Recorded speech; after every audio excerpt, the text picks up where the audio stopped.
Welcome back to Keeping Tabs. I'm Tabitha Crock. Make sure that you check us out on YouTube, Spotify, or iTunes to keep up to date on all the interviews coming your way. I also would like to thank our sponsor, 32 Below, Froyo and More. They are officially open here in Coeur d'Alene, frozen yogurt, adult floats, beer, wine, paninis.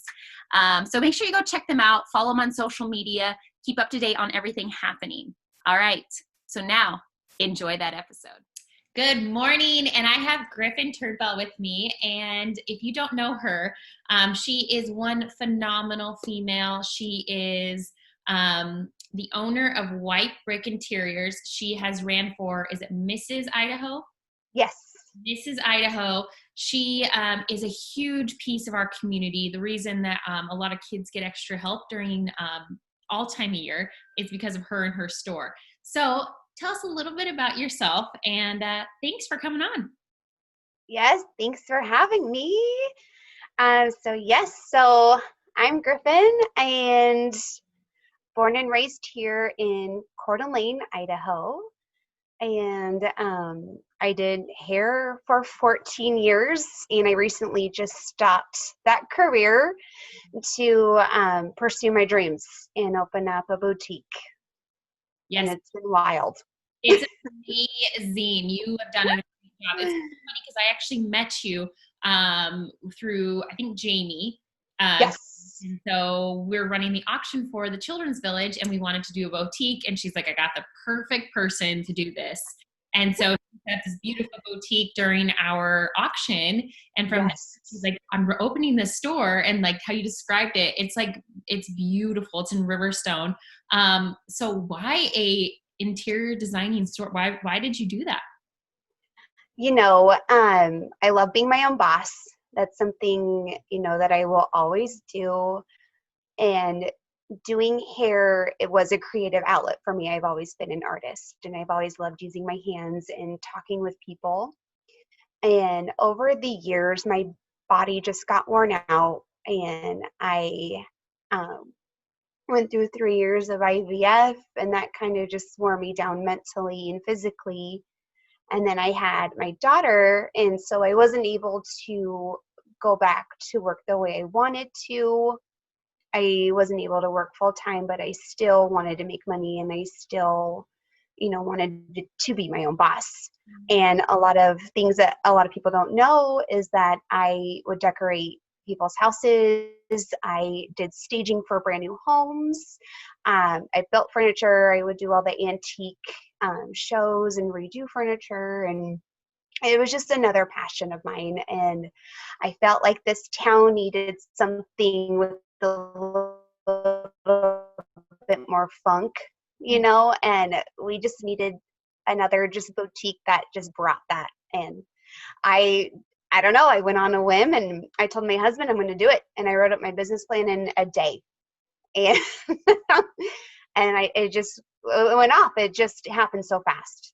Well, that means you've had a vision for a while then, if you were like, all right, here's a day, here's my business plan, and it's ready to go. And yeah. I mean, I feel like since you've opened, you've done nothing but great. I mean, I know we went through a pandemic and we're still going through that, but I feel like, you're selling out of stuff. It's going fast, and it has been fantastic. And at the same time, with the whole pandemic, it's been hard to get things shipped in. So that, I'm learning as I go, and I'm learning different ways to get things. And it's been interesting, but we're doing it. Yeah. And you guys are doing well. And I mean, you got a little creative during when we were shut down for a couple months. What did you guys, I know you got a little curbside, you got a little creative on what you were doing. I did. So I would kind of open the store up to one customer at a time if needed. We did curbside pickup. We did a lot of Instagram sales. And then I think just in one day alone, we did over 15 deliveries throughout town. So that was fun. And I would just do front porch pickup at my house too, if it was more convenient for people. And then we created a website to help. And so, yeah, we did everything we possibly could. Yeah. And that you also not only are doing really well with your business and being a woman entrepreneur and doing great, but you're also really giving back to the community. And right now, did you just do the backpack thing, or are you still doing that? We just did the backpack for the second year in a row, and we were able to help out 2 amazing organizations. Yeah. So you guys probably Children's Village, I'm guessing, is one. So yeah, so the first one, I love working with the Help Center through St. Benny's. Um, they're always so fun to work with. So this year we got to help out the elementary kids. And so we did about 30 backpacks for them. And so we also collected school supplies and more backpacks. And so we were able to give those to the Children's Village because they are all, doing school remotely. And so we were able just to help them, the kids in the house, but they're the extended families and that kids that have gone through the village. So that was really fun. That's exciting. Yeah, you do a lot of obviously donations to nonprofits I'm involved with the all different one. You're always willing to give back, which we really appreciate that, and really shows who you are and what your store is about and what you and your family's about. I mean, I know our whole family is really community minded and giving back, which is amazing. Are you guys doing any other stuff this year for community events or projects or anything like the backpacks? Yes. So we're actually planning the tree of sharing. And so that will also go towards the Help Center, the families that are involved in those programs, and the Children's Village and the families through the Children's Village. Perfect. And then we always, we're an official collection site for Project Beauty Share. Yeah. So I collect new and gently used beauty and hygiene products, and that goes to our women's and surrounding women's shelters. And also it benefits the Ronald McDonald houses. That's cool. Yeah. And if you don't know about the Beauty Share and you're a female out there and you're one of those people that gets maybe as gifts as makeup, or you buy or you get all these great samples that you never use and never open, and you don't want it to go to waste. And like my mom was cleaning out her bathroom the other day and she's like, do you want all these products? And I'm like, yeah, I'll use them. But I was like, I have to remember, because they're like, some of them are brand new with the wrappers on them. Yeah. Back to this is great for women that can't afford all these beautiful, like wonderful beauty products that they want and they need, or need them for a job interview. They need their hair, makeup. So it's a really cool program, and I'm glad that you guys are involved, and I'm glad that you guys are a drop-off spot. Yeah. Yep. Something I've done, I think for the past 7 years, we have done fundraisers even when I was doing hair, and it just is getting bigger and bigger. And I think this next one we'll have to do 2 cars. We get so much stuff. It's amazing. Oh, that gives me chill. I love that. I love, and that you're helping. There's so many women in our community that need that, whether they're going through homelessness, abuse. As we know, there's so many of those women that need this kind of stuff. So it's really cool. Let's shift over to your, you ran for Mrs. Idaho. Tell us a bit about your experience. I had Katie Widmeyer on not too long ago. We talked about Miss Idaho and she was last weekend. Yes. So tell us a little bit about your experience and why you ran for that, a little bit about doing Mrs. Idaho. So I've always been involved with the community service and giving back to the community. And I didn't even know there was such thing as a Mrs., and then I saw my friend with her sash and she was telling me all about it, and I got super inspired. And I'm like, I'm a community driven woman. I love to give back. I love being around people. I do like the camera and being on stage. So I'm like, let's do it. Let's just do this. And I met the most incredible women I have ever met. And it's a sisterhood, and it's the bond, the relationships that you get. And it's not only about that, but it's about bettering yourself and your community. And I talk to some of these women every single day. We always are, we're going to plan girls trips, and we're all going to be running in it again, and so that's what I'm going to be prepping this whole next year for. And yeah, when do you run again? So the next pageant is in June of 2021. Okay, perfect. So you got a little less than a year. So yeah. And it goes pretty quickly. I mean, as we know, I feel like we just went into like a quarantine and we were staying home, and now it's like going to be Yeah. October this week. Well, and it's been interesting to see, my friends that are crowned Miss Idaho and Mrs. Idaho, but they have gotten creative themselves with having the crown, and we're all in this together. But it's so good to see people helping people even through this pandemic, and they could say it's not fair, and kind of you know have that attitude, but they're not. They're running with it and they're going. And I love that. Yeah. It's taking these, we all have to kind of come to that point where, like, just like you did with your store, we can see the negative, we can see everything that's happening and go, why us? I'm going to lose my money. I've been doing so well. Now I'm going to like lose profits. And there's all of these things. And for me, why? But you took that opportunity. You're like, hey, I'll come to your house. I'll put it on yeah, I'll do curbside. You can do a one personal shopping and you get in there and shop. Like, I love how creative people are getting. And it's like, I think there's, going to be a shift in like how you shop and how you buy, sell things, is taking this opportunity and like, hey, let's get creative. It might make your life easier. And absolutely. And I'm still doing all kinds of Instagram sales, and it works out great for people, and people just come by, pick it up and go. And it's just, I'm guilty of these Instagram sales. Like, I get on them and I start all my local people. I'm like, I've got to support local, so I have to buy this. Oh, perfect. So let's do a couple fun questions. Local Coeur d'Alene girl, what is your favorite go-to restaurant? the porch. Mm. Always and forever. I love it. I love the servers there. Obviously, the food is incredible, and their drinks are really good too. Oh, I forget about the porch because I live downtown, so I Ow! have to remember to go out there more often because their food is so good. Well, it's also, and I go to Moontime all the time, so Well, yeah, very similar. very similar. So what is one piece of advice you would give a younger you? I was thinking about this the other day. Gosh, I would say, hold on. Life gets incredible. You're going to be given challenges. You're going to be given curveballs, but you're going to have to learn and go with it. You got to keep your head high and stand up for yourself and stand up for what you believe in always. And that's something my younger self didn't quite understand, but you will understand someday.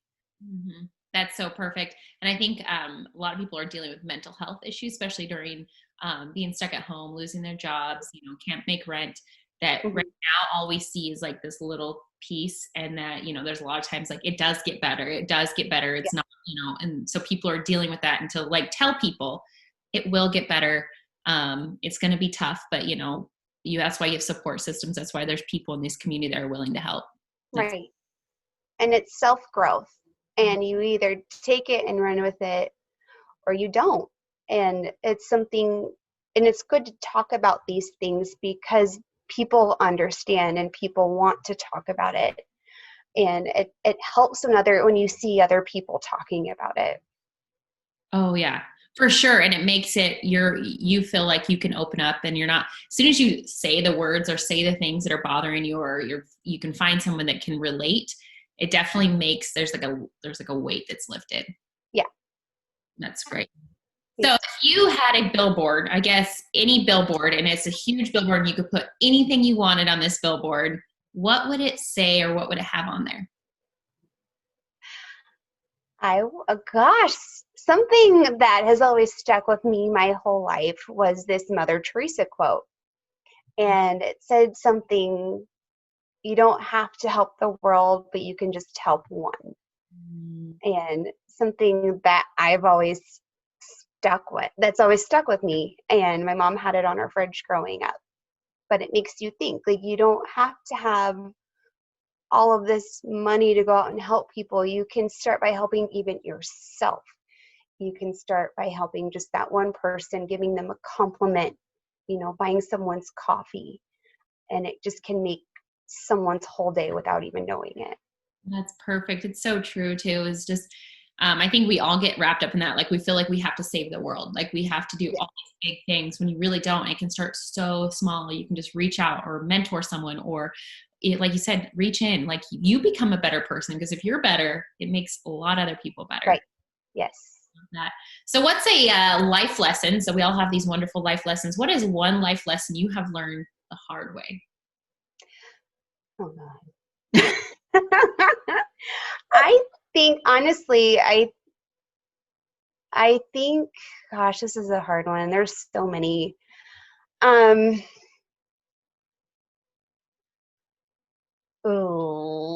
gosh, I don't know. I think communication. I think it's communication and lack of communication. And that's something like that I have learned the hard way with some of my best friends.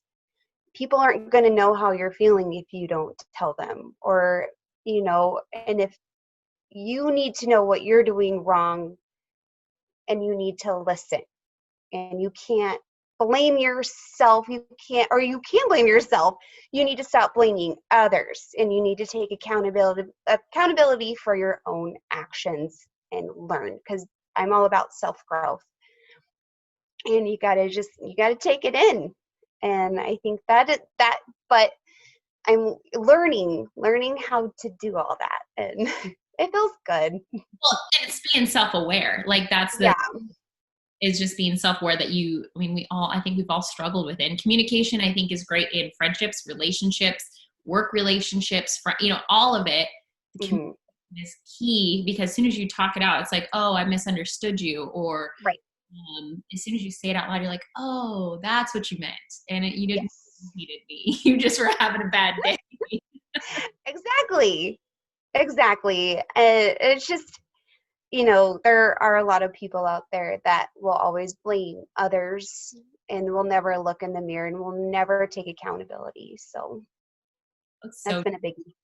Yeah, that's true. And then the accountability is that when you do mess up, is you say sorry, you've learned, you move on. Yes. And you have to be okay with that, because sometimes you have to forgive yourself too. You're like, yeah, I messed up. And absolutely. Yeah.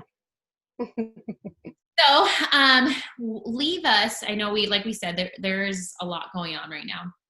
Leave us with one piece of like positive advice or something positive to give to everyone that's listening today. I feel like we're living in such a weird time. People are full of emotions. People have a lot built up in them, and people are lashing out. And it's hard to take it in. It's hard to see people getting hurt, but just try and be yourself and be true to yourself, instead of getting mad about someone's post or trying to like fight someone because if they don't agree with you, you don't have to respond.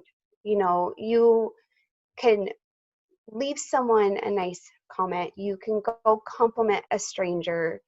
Do something nice that you would want someone to you would want someone to do to you. And just doing that one nice thing could have a huge effect on just one person's day. I love that. And I think that's so true, is that we all are dealing with this differently, and that we just need to like have some compassion. And sometimes it's okay to not respond and just let that person, vent however they want to, because things will get better, things will change. But we have to have some compassion, just be kind. I love that. Well, thank you so very much for giving me some of your time today. It was great. Thank you. And good luck with the store. Good luck with Mrs. Idaho. You always have our support. And go do something great today. Yes, you too. Thanks for listening to Keeping Tabs. I'm Tabitha Crock, and every Monday I release a podcast about different community members here in North Idaho. And then we end the weeks on Fridays with a podcast about the things I'm passionate about. outdoors, adventures, sports, the van life, and even current events. So if you like what you heard, make sure you subscribe to my YouTube, Spotify, or iTunes. Thank you again. Now go be kind and do something great.